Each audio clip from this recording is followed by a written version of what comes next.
एक समय की बात है, एक लड़की और एक लड़का दोनों में बेहद ज़्यादा प्यार हो गया था, क्योंकि आजकल ऑनलाइन वाली मोहब्बत बहुत ज़्यादा फेमस हो गई है। साथिया पूजा भी बता देगी आज के इस कहानी में लड़का और एक लड़की है। लड़के का नाम राजू है तथा लड़की का नाम सीमा है। दोनों एक दूसरे से बेहद प्यार करने लगे थे। अब कहानी शुरुआत से बताते हैं। आपको बता दें कि राजू ने नया मोबाइल खरीदा था।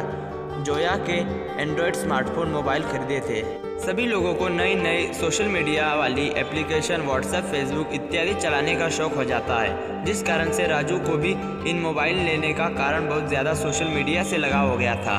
वह बद्रीनाथ फेसबुक पर बहुत ज़्यादा व्यस्त हो गया था, जिस कारण से उसे फेसबुक पर बहुत ज़्यादा इंटरेस्ट हो गया था। फेसबुक चलाते चलाते उसे एक लड़की से चैट करने की आदत हो गई थी। धीरे धीरे चैट करने की आदत अब प्यार में बदल गई थी। जब दोनों मिलकर रात दिन एक दूसरे को फेसबुक पर चैटिंग किया करता था, दोनों को बिल्कुल भी एक दूसरे से मन नहीं लगने लगा था। दोनों की मोहब्बत यहाँ तक नहीं रही, उन्होंने फेसबुक की सेटिंग के माध्यम से दोनों ने अपना नंबर शेयर कर लिया था तथा अब वो लोग व्हाट्सएप पे वॉइस कॉल पर भी बातचीत किया करने लगे थे। इस दोनों में काफ़ी ज़्यादा मित्रता हो गई थी और वह एक दूसरे के प्यार में घुल मिल गई थी। जैसे ही घर वालों को इस बात की जानकारी हुई तो उन्होंने लड़की की शादी कहीं और करने का फैसला किया था। उसके बाद सीमा ने राजू से कहता है कि मेरे घर वाले हम दोनों के बारे में जान गए हैं और मुझे काफ़ी ज़्यादा डर लगने लगा है। रात में है, अब मेरे माता पिता ही बोल रहे हैं कि तुम्हारी शादी कहीं और कर देंगे।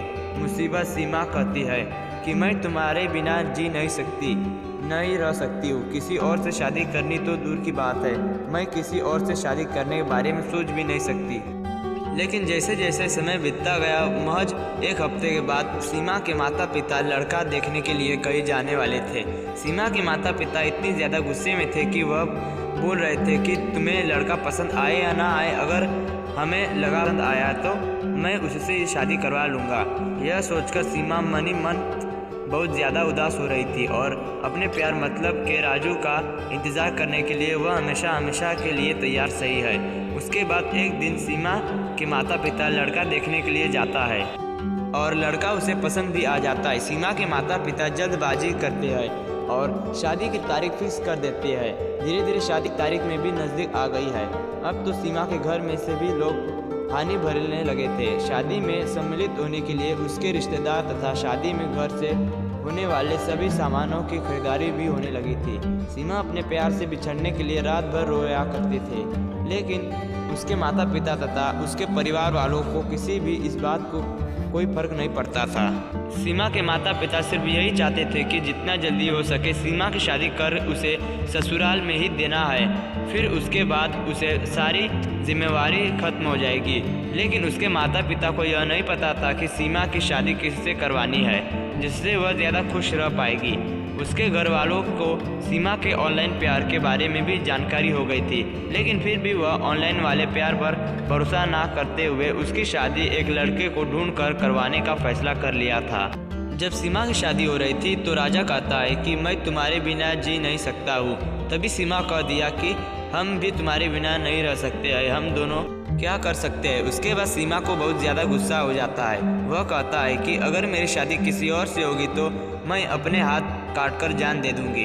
तभी राजू कहता है कि तुम ऐसा कोई भी काम नहीं करोगी, तुम्हारी शादी मुझसे होगी, इसकी जिम्मेदारी मैं लेता हूँ। उसके पास राजू को अपने प्यार तथा अपने प्रेमी की हालत के बारे में अपने दोस्तों को बताता है। उसकी दोस्त कहता है कि चलो इस बारे में मैं तुम लोगों को मिलने का प्रयास करता हूँ। तुम ऐसा करोगे, उसके घर जाओ और फिर उसके पिता को किडनैप कर एक जगह ले आना। राजू की दोस्त लोग ऐसे ही कहते हैं। सीमा के पिताजी खरीदारी करने के लिए कहीं मार्केट जा रहे थे। उसी समय राजू के लोग आते हैं और उसके पिता को किडनैप कर अपने साथ लेकर चले जाते हैं। सीखना है पकड़कर सीमा के पिताजी को एक रूम में अंधेरा रूम में छोड़कर देते हैं। उसके बाद वहां पर कोई नहीं रहता है, सिर्फ अकेला राजू जाता है और उसके पिताजी से कहता है, अंकल जी मेरे दोस्त आपको यह घटना पर अकेला, इसके लिए मैं माफ़ी चाहता हूँ, लेकिन मेरी बात को आप नहीं समझोगे, इसी कारण से मुझे यह कदम उठाना पड़ा।